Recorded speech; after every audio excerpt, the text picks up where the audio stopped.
हमारे देश ने सन 2000 में कई देशों के साथ मिलकर यूनाइटेड नेशंस में एक वादा किया।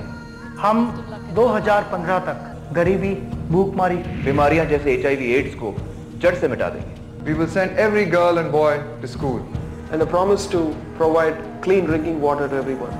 सुनने में ये बहुत आसान लगता है, लेकिन क्या ये वादे पूरे होंगे? It's now our responsibility to make sure that these promises are delivered. ये बहुत इम्पोर्टेंट और अहम प्रोग्राम है।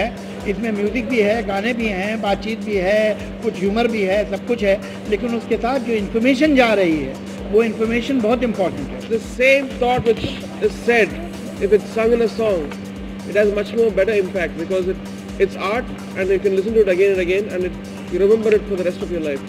I think हर कोई जो सेलिब्रिटी हो या बॉलीवुड स्टार हो या क्रिकेटर हो जिसके पास एक अहम पोजीशन है, उसकी रिस्पॉन्सिबिलिटी ज़रूर होती है। और मैं बॉलीवुड स्टार ज़रूर हूँ, लेकिन ये मेरी ज़िंदगी का बस एक बहुत ही अहम लेकिन छोटा हिस्सा है। मैं यूनाइटेड नेशंस की गुडविल एम्बेसडर उससे पहले थी, तो I think my responsibility lies in both places. आज तक मैंने कंपटीशन की ऐसी परिभाषा ही नहीं देखी थी जैसी यहाँ पर है। अब आप ये देखिए, हम पीछे खड़े हुए थे, ये हमारी शत्रु पार्टी की छात्रा हैं, ये हमारी कॉम्पिटिटर है। इन्होंने स्वयं हमको दावत दी है, आप यहाँ आ जाओ ना, इधर ही बैठ जाओ। इतने प्यार से दुनिया में अपनत्व के अलावा कौन बुलाएगा, और ये हमारे कॉम्पिटिटर हैं। तो सोच लीजिए खुद ही आपके प्रश्न का बड़ा प्यारा सा उत्तर इन दिनों मिल रहा है। सुनो जिंदगी गाए,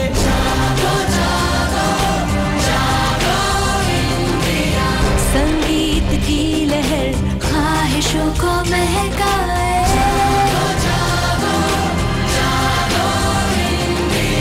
दरअसल एक आम नागरिक को, एक आम सिटीजन को ये बात तय करनी पड़ेगी कि मुल्क का डेवलपमेंट क्या सिर्फ GDP के बढ़ने से होता है, या जो ह्यूमन डेवलपमेंट इंडेक्स जिसे कहा जाता है, कि हम ये मालूम करें कि एक आम इंसान जो है देश का, उसको एजुकेशन कैसी मिल रही है, उसकी हेल्थ केयर क्या है, उसे क्या फैसिलिटी इंफ्रास्ट्रक्चर क्या हासिल है, उसे एम्प्लॉयमेंट की क्या फैसिलिटी है, ये सोचने वाली बात है। All the subliminal messages of what we want to do, the UN commitments and the UN what the India signed to the UN is all going to be embedded in the song, and then the song comes out. For us the challenge is to select which 4 of the songs has to be in the album, so it becomes the song of the. I think जो television का जो माध्यम है और हमारी जो film की areas हैं, दोनों सिमिलर है लेकिन काफ़ी अलग है। दोनों अपनी बीट से चलती हैं। तो मेरे लिए ये बहुत ही एक एजुकेशनल एक्सपीरियंस रहा है कि मैं यहाँ पे आऊँ, देखूँ कि टेलीविज़न भी कैसे चलती है। और मैं जावेद साहब के साथ हूँ, रहमान जी के साथ हूँ, तो I think I am in very very esteemed company.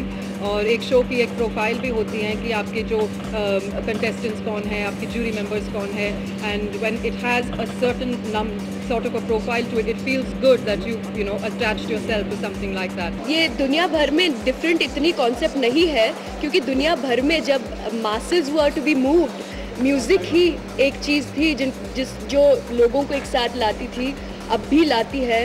और हमारे देश में कहीं फिल्मों के थ्रू हम म्यूज़िक लोगों तक पहुंचाते हैं, लेकिन ये एक अनोखा अपॉर्चुनिटी है, प्लेटफॉर्म है, जिसमें हम अपने म्यूजिक के थ्रू लोगों को हिलाना चाहते हैं। हर सांस में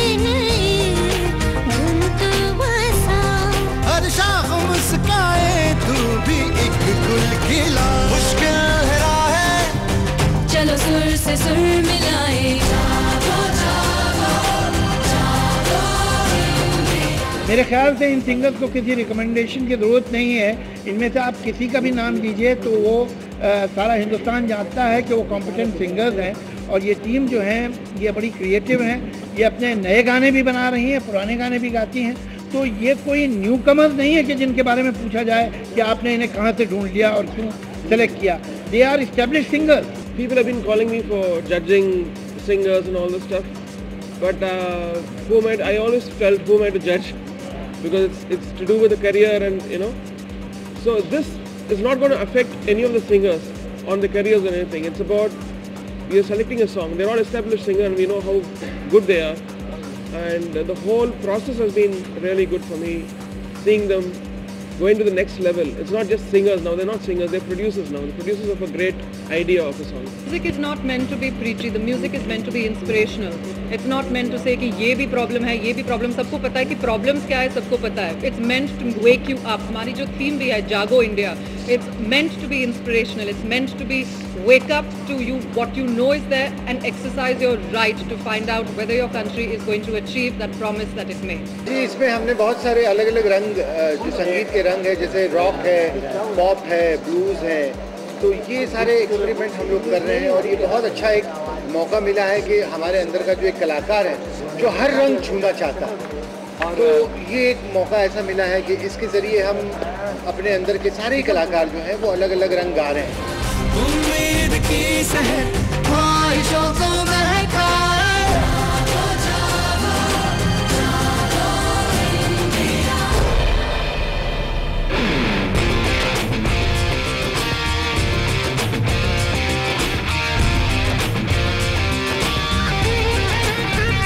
Certain songs have, when you say too much of information in a song is boring, and sometimes when the song is too light, there's no strength in the song.